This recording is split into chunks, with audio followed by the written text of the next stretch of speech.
كل عام كنسمعوا بلي واحد العدد ديال البنايات كيريبوا في المغرب، وبالاخص في الاحياء الشعبيه ملي كتكون الشتا كثيره. عرفتوا دوك الاحياء الشعبيه اللي في كاع المدن المغربيه كيكونوا كيتشابهوا. اليوم غادي نحاولوا نفهموا كيفاش هاد الاحياء تبناو وكيفاش حتى وصلنا لا سيتوياسيون اللي حنا فيها اليوم. في الاول القرن العشرين عرفوا المدن المغربيه نمو سريع وكبير، بالاخص كازا اللي ولات عاصمه اقتصاديه بسبب الميناء اللي بناوه الفرنسيين واللي كان اساسي في لا ستركتور ديالها. وهذا راه اختيار سياسي غادي نرجعوا عليه في شي فيديو بوحدها. حدا هاد البورت تديفلوبا الاقتصاد وبالاخص لاندستري. شرق كازا تانستالاو بزاف ديال لي زوزين، واللي تيقول اوزين كيقول يد عامله، وهنا بداو كيجيو الناس من جميع انحاء المغرب كيدبروا على ريوسهم. هاد الهجره القرويه شكلت واحد النمو ديموغرافي كبير اللي ما كانتش كتقدر تواكبوا المدينه في لوفر ديال السكن. في الاول الشركات الكبار كانوا كيوفروا السكن للعمال ديالهم، وكانوا كاع كيجيبوا احسن المهندسين ديال ديك الوقت بحال ادمون بريون اللي صاوب لا سيتي سوسيكا، لا سيتي لافارج ولا لا سيتي كوزومار. ولكن هذا القطب الاقتصادي كان مهم بزاف لدرجه ان تشكل هنا واحد من اكبر الكيانات في ذاك الوقت. وما بين 1940 و 1950 كندويو على 40,000 واحد اللي كان ساكن فيه. ولكن بلاتي كيفاش حتى ولينا اصلا كنقولوا عليهم كريانات؟ تجمع بنادم بزاف هنا، هذه قلناها بسبب لاندستري. ولكن كانت حتى لا كارير سنترال اللي كانت هي مقلع ديال الحجر كتخدم بنادم بزاف، ومن كارير ولينا في كاريان، وهكا ولينا كنقولوا عليهم الكريانات. ونزيدكم حتى بالفرنساويه كلمه بيدونفيل ظهرت في هذه البلاصه في كازا في نفس الوقت، حيتاش الناس كانوا كيمشيو يهزوا لي بيدون من البور وكيبنيو بهم. دابا هذا المشكل كان من مرض الفرنساويين، حيتاش ديك الساعه كان كيشكل خطر في المدينه بسبب الحرائق المتكرره والامراض اللي كانوا كيظهروا فيه، وبالاخص الصعوبه التحكم فيه سياسيا. في 1952 المهندس ميشيل ايكوشار اللي كان ديك الساعه ديريكتور في السيرفيس ديال الاوربانيزم ديال كازا، وكان هو النيت اللي مصوب البلان داميناجمون ديال كازا، قال عليها كينتشر الدبان بزاف، وفي الايام اللي كيكون الصهد والريح كتطلع الغبره وكتخنق الناس، الماء كيولي قليل بزاف والكريان كيتعفن. في هذا الوقت كينتشر المرض، وبزاف ديال الدراري الصغار خصوصا الرضيعين كيموتوا.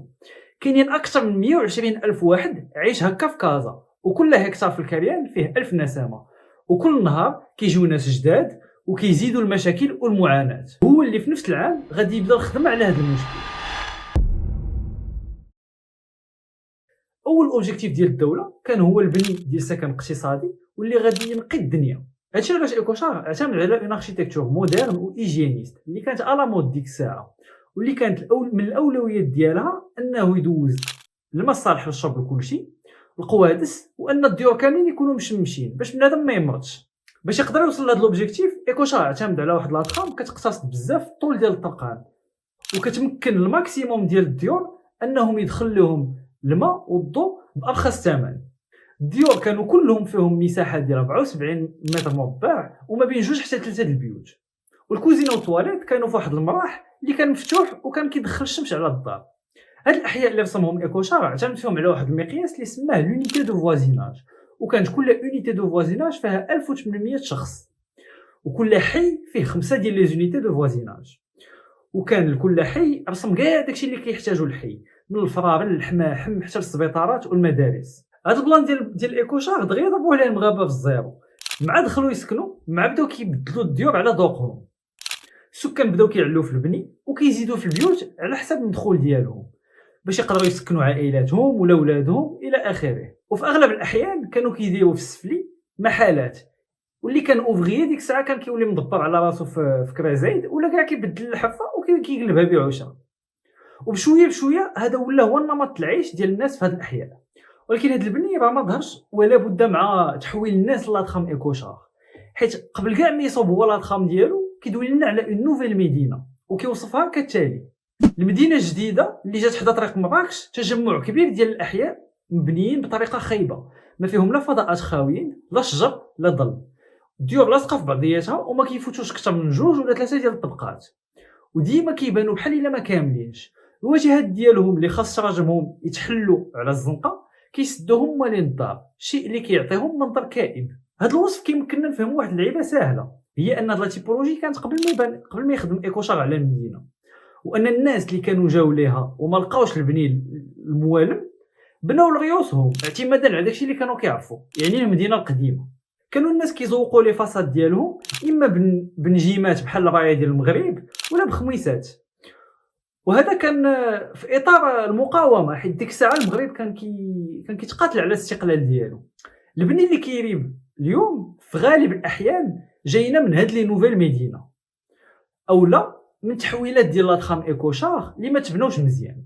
المزج ما بين لاتخام ايكوشار وهاد التحولات ديال الناس عطاو واحد الستيل جديد، ولكن الانتشار ديالو كان اختيار سياسي. مور الاستقلال كان هاد النوع ديال البني هو المرجع في المغرب، وكان ماشي واحد تيقول لك ما كرهتش شي دار، راه كان كيدوي على هاد لا تيبولوجي.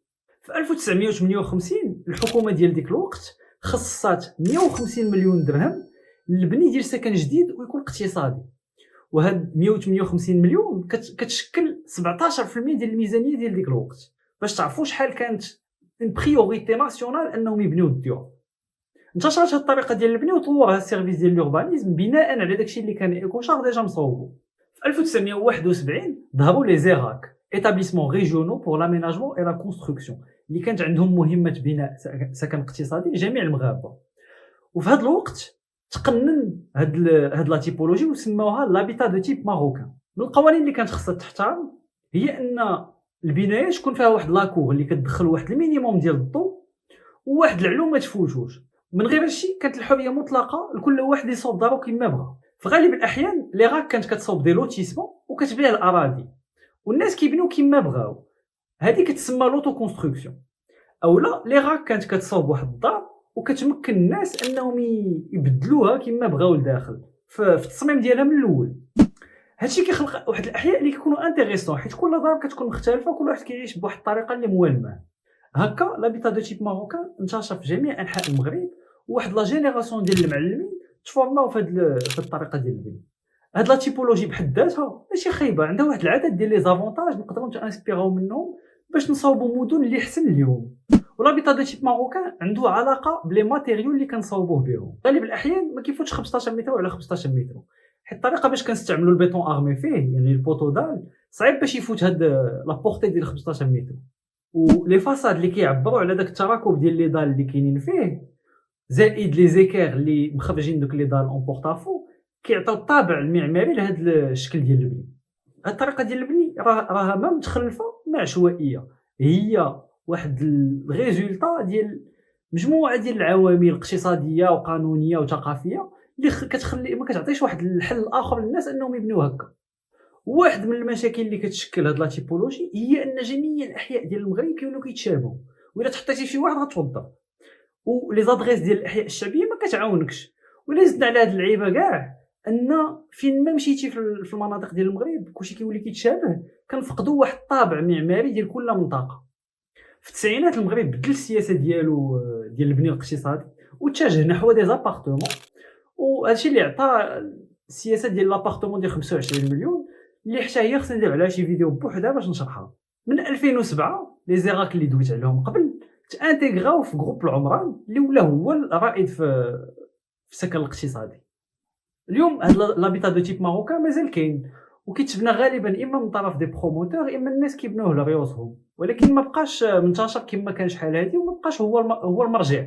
اش بان لكم في هاد لابيتا دو تيب ماروكان؟ الا كنتو نتوما عايشين في شي حي مصوب بهاد لابيتا دو تيب ماروكان عطاونا الراي ديالكم في التعاليق ونحلوا النقاش. الا بغيتو تزيدوا تعمقوا في هذا الموضوع غادي نخلي لكم المصادر ديالي في الديسكريبسيون. وإلا عجبكم هادشي اللي كندوي عليه وبغيتو تفهموا اكثر ديال الحوايج على المدن ديالنا والهندسه المغربيه ما تنساوش تفاعلوا وتابوناو. يلا تهلاو.